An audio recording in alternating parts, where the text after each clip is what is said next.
안녕하세요, 김 변호사입니다. 자영업자에 대한 회생 절차상의 팁 마지막 편이고요. 이 이후에는 이제 자영업자가 실제로 어떻게 진행해 왔는지 그 인가맨 영상을 여기다 올릴 거예요. 마지막으로 자영업자와 급여소득자 회생 절차와 관련해서 좀 주의해야 되는 각종 테마들, 요걸 말씀드릴게요.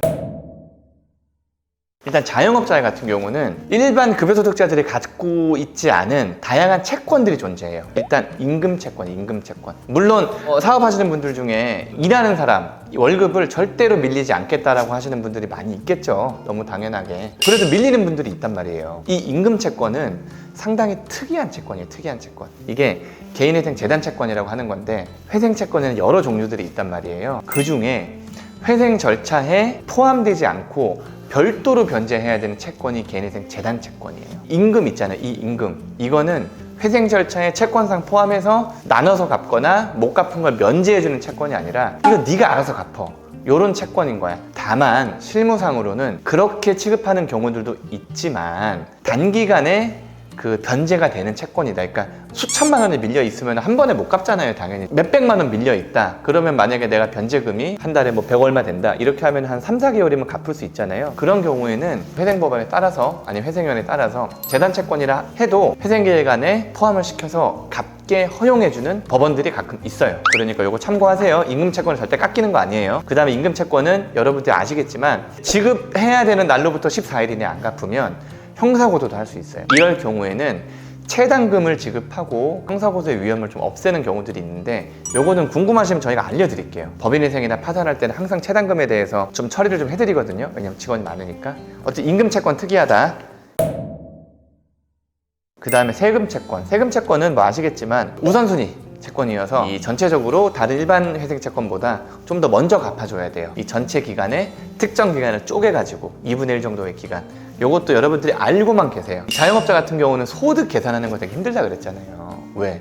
소득이 매달 바뀌니까. 매달. 그러면 매달 바뀌는 요 소득을 가지고 매달 고정된 돈을 변제해야 되잖아요. 그렇기 때문에 자영업자들은 특별면책이라든가 아니면 인가 후에 변제계획안 변경이라든가 폐지 후에 재신청이라든가 아니면 폐지 후에 파산 같은 경우들이 되게 많아요. 예를 들어 이렇게 볼게요.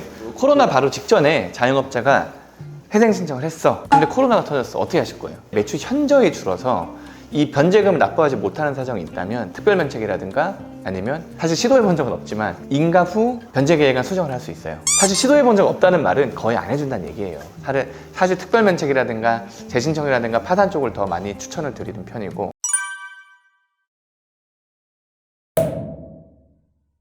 자영업자 같은 경우는 소득이 널뛰기를 하는 경우들이 있잖아요. 널뛰기를. 꾸준한 변제가 힘들 수가 있어요. 그러면 제가 항상 여러분들 드린 팁이 뭐야? 여러분들이 매달 그 변제금을 법원이 지정해준 그 계좌에 여러분이 매달 변제금을 넣는다고 생각하지 말라 그랬어요. 여러분들이 그 계좌에 돈을 언제든지 넣어 놓으면 법원이 매달 빼간다고 생각을 하세요. 그러니까 여러분들이 장사가 잘 됐어. 장사가 잘 되면 이빠이 돈을 넣어 놓으세요. 장사가 안 됐어. 그러면 장사 잘 됐을 때 넣어놓은 돈을 법원이 가져갈 거예요. 자영업자분들은 소득이 일정치 않으니까 이 팁을 꼭 활용을 하셔야 돼요. 그 다음에 변제 해당 조회 어떻게 한다 그랬어? 대법원 나해사건 검색 들어가가지고 여러분들이 신청 당시에 냈었던 인가 전에 폐지나 기각됐을 경우에 돌려받을 수 있는 환급 계좌를 넣고 막 해야 되는데 그거 다 귀찮아. 다 귀찮으니까 어떻게 된다? 웰뱅 앱을 깔아서 마이데이터 연동시킨 다음에 내 사건 번호를 집어넣으면 여러분들이 얼마나 돈을 갖고 계신지, 앞으로 얼마 더 갚아야 되고 얼마나 남았는지 되게 편하게 알 수 있어요. 앞으로 이 사건 진행하면서 회생보고서 찍으면서 웰뱅 앱 소개 많이 시켜드릴 거예요. 근데 이게 웰뱅이 저한테 돈을 준 게 아니야. 10원도 돈을 주지 않았어.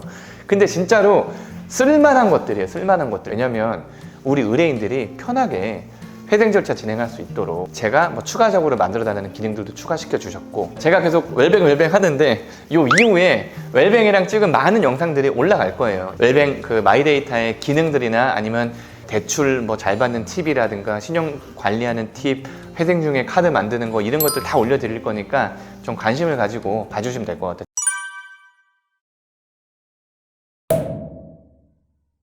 정리할게요. 자영업자는 개인사업자랑 기본적으로 회생 절차를 진행하는 방법은 똑같아요. 다만 소득을 산정하기가 너무 힘들어. 그래서 다양한 매출 자료로 자신의 매출을 입증하고 다양한 매입 자료로 사업을 위해서 필수적으로 지출했던 그런 돈들을 입증하면 그 남는 거, 최종으로 남은 돈에서 개월수 이렇게 하면 월 평균 여러분들의 급여가 나오는 거야. 소득에서 기초생계비 빼고 그 다음에 추가생계비 빼고 요거는 급여소득자랑 똑같은 거야. 그 다음에 매출채권 상계하는 거 어떻게 조심해야 되는지 말씀드렸어요. 매출채권 너무 중요한 거기 때문에 여러분들 물건 팔아놓고 돈 못 받으면 가게 접어야 되는 거야. 그러니까 정말 미안하지만 여러분들이 매출채권을 회수하셔야 돼요. 그 팁 알려드렸어요. 그 다음에 사업소득자랑 개인 사업자랑 하면서 좀 다른 것들, 자영업자들은 소득이 널뛰기 하니까 어떻게 변제해야 되는 꿀팁 그런 거 알려드렸고, 그 다음에 특별면책이라든가 인가 후에 변제기간 변경이라든가 아니면 뭐 재신청, 그 다음에 파산 이런 것들도 짧게 말씀드렸습니다. 구독과 좋아요 눌러주세요. 이렇게 해서 그 다음에 이제 추가적인 사례들 여러분들이 알기 쉽게 대표적인 사례들 뭐 말씀드리자면은 음식점, 뭐 유통회사, 인터넷에서 뭐 물건 판매하시는 인터넷 그 상거래 업체들 그런 것들 저희가 사례들을 좀 소개시켜 드리고 싶고요. 그 다음에 요 하반기에도 정부와 그 다음에 대다수의 전문가들이 전망이 틀렸으면 좋겠어요. 환율이 내려갔으면 좋겠고요. 경기가 살아났으면 좋겠고요. 집값은 좀 떨어졌으면 좋겠고, 그 여러분들이 저의 도움이 전혀 필요 없는, 항상 말씀드리잖아요. 의사랑 변호사는 만나지 마세요. 아프지 마시고 망하지 마시고 못 받는 돈 없이 여러분들이 훌륭하게 정상적으로 사업이 성공하셨으면 좋겠습니다. 감사합니다.